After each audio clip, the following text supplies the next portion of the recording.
Hello beautiful people, welcome back to your YouTube channel आपकी career का Aadharshila education villa. सो आज का जो हमारा टॉपिक होने वाला है दैट इज़ क्लास 12 का chapter 1 Indian economy on the eve of independence. Indian economy कैसी थी जब इंडिया बहुत करीब थी आज़ादी के। हम इस चैप्टर में ये पढ़ेंगे कि बिफोर इंडिपेंडेंस हम कैसे थे, आफ्टर इंडिपेंडेंस हम कैसे हुए।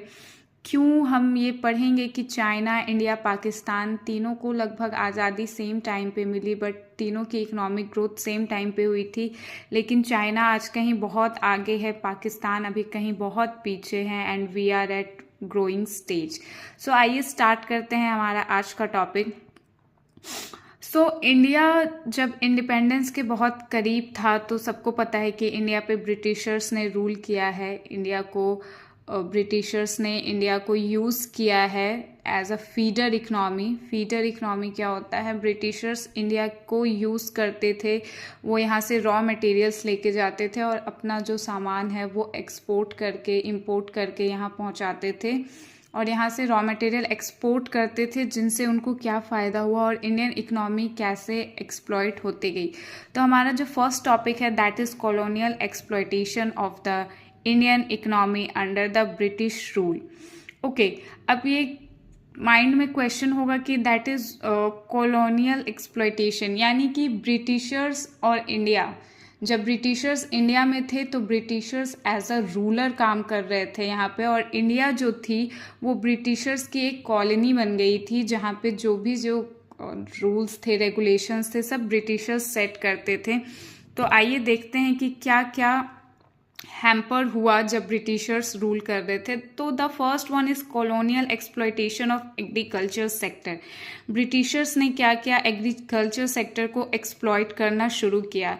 As we all know that अभी भी इंडिया की जो मोस्ट ऑफ पॉपुलेशन है वो एग्रीकल्चर पे डिपेंडेंट है, एंड बिफोर इंडिपेंडेंस तो हम डेफिनेटली एग्रीकल्चर पे ही डिपेंडेंट थे।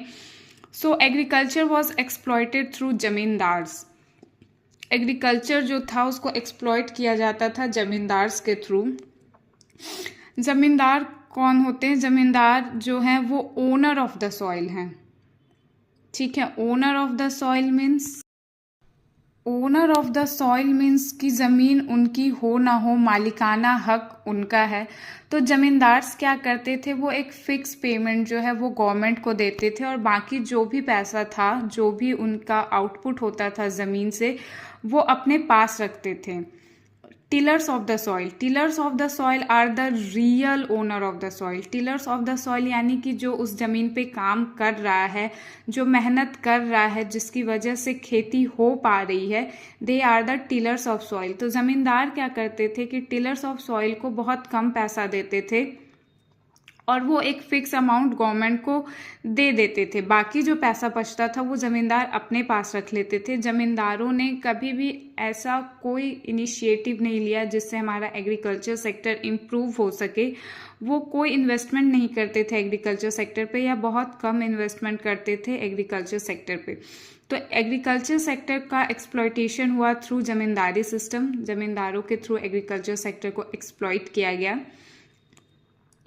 The next one is colonial exploitation of industrial sector, यानी कि इंडस्ट्री को कैसे हैम्पर्ड किया गया। As we all know that Indian handicraft was world wide reputation for the quality. जो इंडिया का हैंडीक्राफ्ट है उसकी एक अलग ही पहचान थी पूरी दुनिया में। लेकिन जो ब्रिटिशर्स थे उन्होंने क्या किया? Foreign demand for Indian handicraft, foreign demand जो इंडियन हैंडीक्राफ्ट का था उसको कम कर दिया। कैसे? हैवी एक्साइज ड्यूटी, यानी एक्सपोर्ट पे इतनी ड्यूटी चार्ज कर दी जाती थी कि जो सामान है वो यहाँ से वहाँ भेजना बहुत मुश्किल हो जाता था, और अगर जा रहा है तो लोग उसको खरीदेंगे नहीं। And the next one is domestic demand for Indian handicrafts. Domestic demand Indian handicrafts का उन्होंने कम कर दिया। कैसे? इंपोर्ट फ्री ब्रिटिश गुड्स, यानी कि यहाँ से अगर आप सामान बेचने का सोच रहे हैं तो आपको बहुत पैसे देने होंगे, लेकिन जो ब्रिटिशर्स हैं उनका जो फिनिश गुड्स बन के आ रहा है वो इंडियन मार्केट में एकदम फ्री ऑफ कॉस्ट आ रहा है।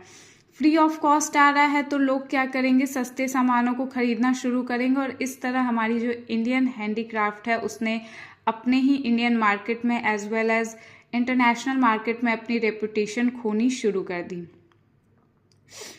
The next one is colonial exploitation of international trade. International trade को भी इन्होंने एक्सप्लॉयट किया ब्रिटिशर्स ने। कैसे? पहला, duty free export of Indian raw materials, यानी कि इंडिया से अगर कोई रॉ मटेरियल जा रहा है तो उसके कोई पैसे चार्ज नहीं किए जाएंगे, एकदम फ्री एक्सपोर्ट होगा वो ब्रिटिशर्स को, ब्रिटिशर्स की कंट्री में। And duty free import of British goods to expand demand for British goods, और उनके जो फिनिश्ड गुड्स हैं वो एकदम फ्री ऑफ कॉस्ट आएंगे इंडियन मार्केट में, ताकि उनका जो प्राइस है वो कम हो सके, और जो इंडियन मार्केट है उसमें ब्रिटिशर्स का जो गुड्स है वो अपना सर्वाइवल सिक्योर कर सके। तो इस तरीके से जो ब्रिटिशर्स थे उन्होंने पहले एक्सप्लॉइट किया एग्रीकल्चर सेक्टर को थ्रू जमींदारी सिस्टम, जहां जमींदार और टिलर ऑफ सॉइल के बीच में हमेशा एक फाइट होती थी।